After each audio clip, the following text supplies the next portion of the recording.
Hi there and welcome back to my channel. So I like to share what my life is like as a foreigner living in China and also what it's like raising a child here. And a lot of times people tell me, oh, you're just spreading propaganda because I never talk about the negative things. And well, the reason is that we are what we surround ourselves with. If I surround myself with negative thoughts all day long and keep thinking about all the bad things in my life, I'm going to be one unhappy person. And also, this is not a political channel where I challenge the pros and cons and good and evil of a country.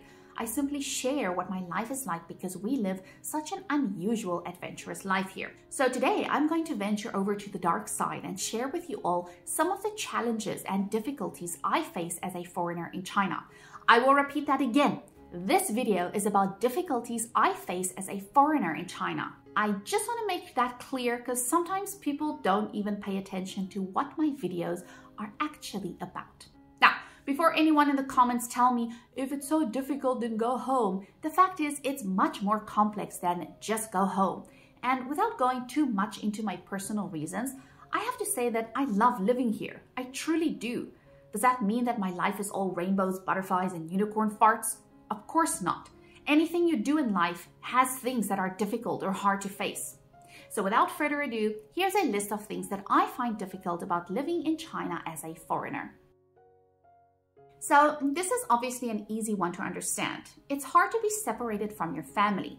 When I was younger, my biggest dream was to live abroad, and I will be the first to admit that I took my family and what family means completely for granted. Before my daughter was born, I was happy to live this isolated life away from my family. But after she was born, I realized for the first time what family actually means and the importance of it.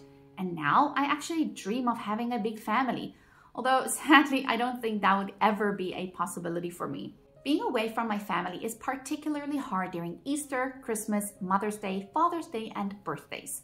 I have very fond memories of my childhood during Easter and Christmas especially, and it's really hard for me to not be surrounded by a big family during those two holidays.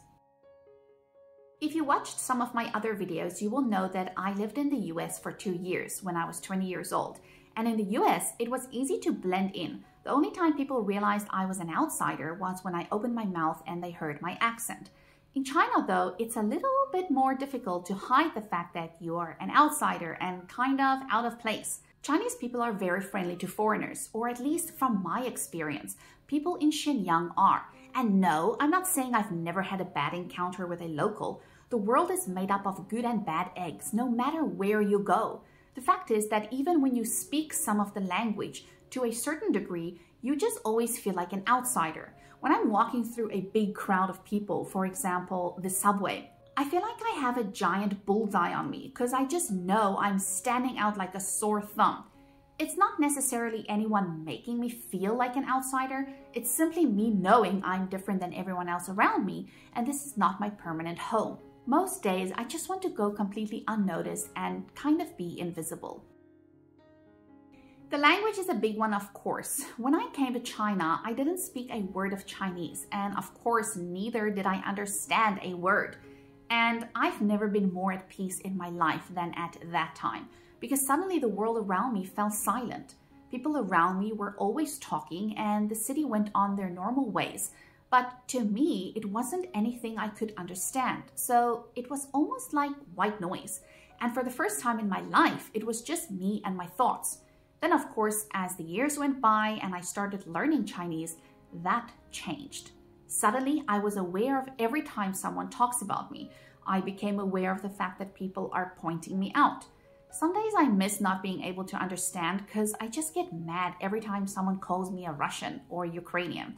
Not that I have anything against those countries, it just gets frustrating being called something that you're not on a daily basis. I recently passed HSK level 4, so my spoken Chinese and listening skills are okay.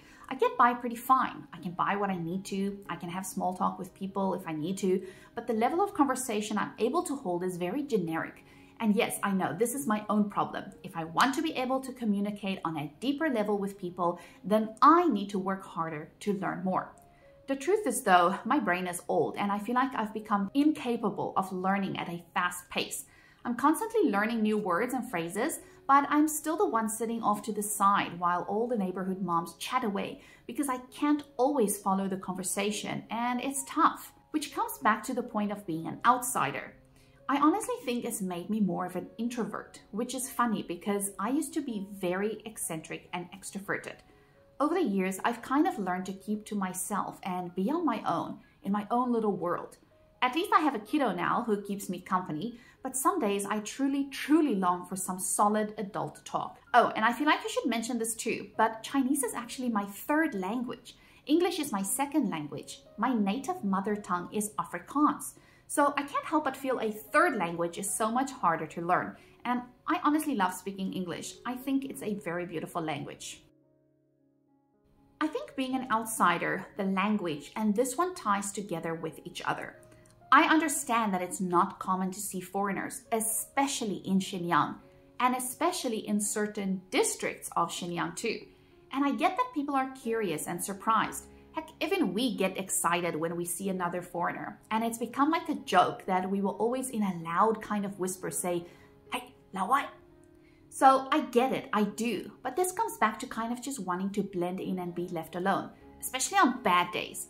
Most times when I hear people talk about me, I will glance up at them, which gives them a subtle indication that I can understand them. But what gets to me are people who have long conversations about me as if they know me. It's kind of weird, honestly. I remember once, before we became really friendly with all the neighbors and part of the community, Alia was still small and we were outside, and of course the kids, they play with each other. But off to the side were a group of grandmas who were openly discussing me and my life, making up complete assumptions, and I got so upset that I eventually looked over at them and asked them, "Who told you all of this?" They were surprised, and I told them literally everything you just said about me is inaccurate. There was also one instance in Decathlon, not very long ago in fact, when I needed to buy a white t-shirt for Alia for school, and after badminton class, we quickly in a rush popped in there and just trying to find a suitable t-shirt. A kid of about 6 or 7 was jumping on a trampoline, and when he saw us said, "Why, Guoren?" I did nothing and went on my business, but as he was jumping, he was just staring at us and repeatedly saying, "Why, Guoren? Why, Guoren? Why, Guoren? 他们是外国人." I swear he repeated it like 10 times when I looked over at him and said in Chinese, "Yes, we're Waigoran. Everyone heard you the first time. How many times do you want to say it?" And yes, I know, in hindsight, maybe that was a little harsh, but what made me even crazier was his parents standing right next to him and not telling him to shush his mouth after the first or second time. I try to teach my kids it's not polite to point at people and stare or point at people who are different. Most times when I encounter a kid who calls us a Waigoran, the mother would immediately tell the kid to shh or not point or don't be rude.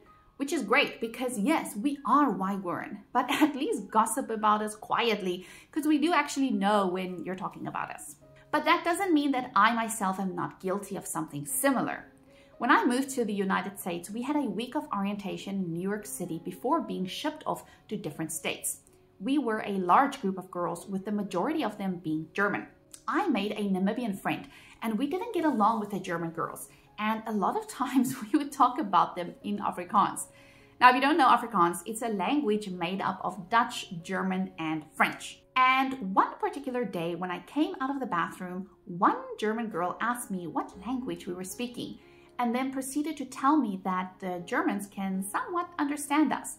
I was, of course, very embarrassed. On another occasion, a different friend and I were all dressed up in green and sitting in IHOP going to the St. Patrick's Day parade. And people kept pointing out that it's not actually St. Paddy's Day yet. The parade was like a few days before the actual day. And we, of course, in Afrikaans, talked about all the people talking about us. A short while later, a lady walked over to us and said, "So hoe lang bly julle meisies nou al in Amerika?" And we were floored with embarrassment again. So my point is, I'm sure we are all guilty of doing it, talking about people that we think won't understand us. But when you're on the receiving end of this almost daily, it becomes a bit hard to deal with. This is, of course, a huge one. Everyone knows China isn't an immigrant country. It's very difficult to get a Chinese green card, albeit not impossible. I personally know 6 people in Xinjiang who has one. And yes, I know that sounds hilarious. Wow, 6 people! If you consider how hard it is and people always saying it's not even a real thing, I'd say 6 is quite a number. Yes, as foreigners, you have to constantly renew your visa. This could be every year, every 2 years, or however many years they give you, but usually it's yearly. For this reason, every single one of us living here knows it can't be forever. People always ask me, what's your plan? And the answer is the same every time. It has been for 11 years. I honestly don't know. I just take it as it comes, which is frightening because the future is pretty important. I know that one day we will move out of China, and most likely the chances of me taking my daughter back to South Africa are slim to none. So if I do leave, I will most likely end up in another country. I don't live a very conventional life. Some people see it as irresponsible, others see it as adventurous. The truth is that times have changed. There are people who have online businesses and travel the world. There are families who live in RVs and travel cross-country, homeschooling their kids. There are people who have normal lives. Mom and dad goes to work, they own a house, a car, kids go to school, and then there are those of us who live in China, which offers our kids a completely different kind of lifestyle. I always believed that when it was time for first grade, I won't be here anymore because I would actually like for her to go to school in English. And yet, here we are. She just started first grade in public school, so I literally have no set plans for the future right now, and some days that can get really, really scary. And other days, I just make the best of every day and try not to take anything for granted, because I know it won't last forever. This one is difficult for two main reasons. One, it's hard to make friends when most people only come for a year or two and then move on to their next adventure. People come and go, and you don't really form strong relationships because of that.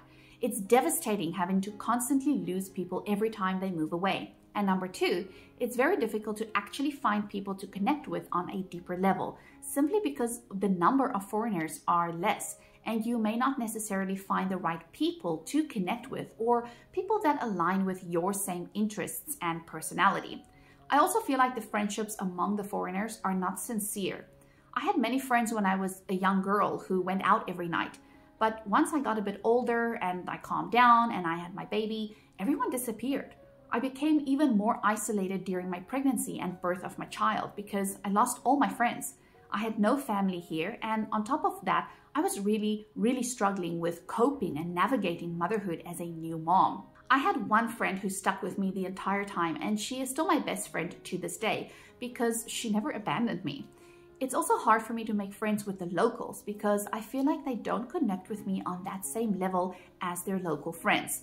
And I mean, I know people who have best friends who are Chinese and have many amazing Chinese friends. For some reason, I just find it hard to connect, and I think it's because I'm a Western style mom, and the Chinese style mom is different and may have different beliefs and ideals. So yeah, life in China as a foreigner can become very lonely. This one is tricky because just like with the language, when it comes to culture, it has the same principle. I'm a guest here in this host country and I have to respect the culture here, and I do. I mean, I really do. When I talk about cultural differences here though, I mostly mean the different ways of raising kids. In my country, people leave you alone and no one would ever dare say anything to you about your kid. But in China, and I know they mean well, no ill intentions, they just mean well. But man, they really know how to get up in other people's business. And by they, of course, I mean the old Chinese aunties. They will criticize you left and right and tell you exactly everything you're doing wrong as a mother. And also, they will straight up tell you to your face that you're fat. A couple of years ago, I went through a drastic weight loss in a very short amount of time. And at the time, I didn't realize it, but I actually had a serious eating disorder. I was literally afraid of food, and every waking moment of my life was spent obsessing over what I can't eat and losing weight. Well, one day I finally started eating again, and I kind of didn't stop. So yeah, I gained some weight back again. And during the last week of kindergarten, while I was waiting outside to pick up the kiddo, one of the grandmas just randomly, totally unprovoked, said to me, "You're fatter than before." I gave her a deadpan look and said, "Yeah, I know." So they continued talking and I decided, you know what? No, not today. And I told her that in the future, she shouldn't say something like that to a foreigner because it is considered very rude. And she, of course, she was very apologetic and said that it's normal in China.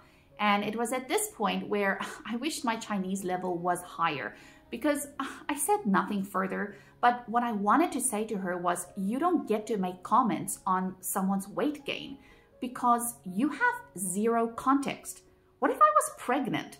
What if I had been through some traumatic experience that resulted in me gaining weight? Or what if I was actually going from one eating disorder to another?